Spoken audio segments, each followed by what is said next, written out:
got Eoin Morgan, captain of the Kolkata Knight Riders, to address this press conference. Eoin, can you please share the thought process behind the change in leadership? Is it difficult to take up the role midway through the tournament personally, and what are your plans going forward? Yeah, I think within a team of leaders, and given that myself and Dinesh were titled leaders in captain and vice captain, I think there'll be a smooth transition from here. I think it took a lot of courage for DK and actually quite a lot of selflessness from him to come forward and recognise that within himself he wanted to focus on his batting for the remainder of the tournament and take the vice captaincy up, and therefore I became captain. It's obviously a very good opportunity for me to lead the team, but like I said, within our group of players we have a number of leaders that we will need throughout this competition.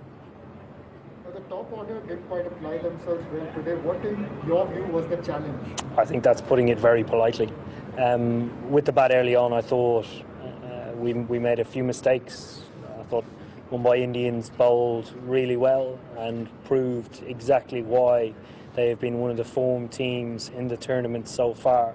And from here on in, it's in another area of improvement that we need to make strides on. We've just passed the halfway stage in the tournament, and there's no better time to turn things around. In continuation, are a lot of changes in the batting unit affecting the batting somewhere?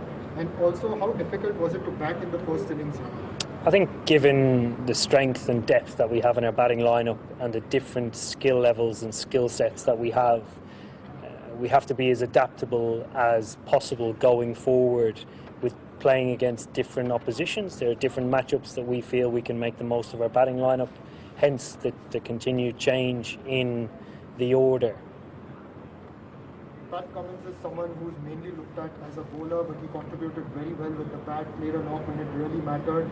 Can you talk about his work as a batsman down the order, and what has he done differently in training compared to the earlier games? Here we've actually looked at Pat as an all-rounder. I think the thing that he's really been focusing on is his golf on this trip so far.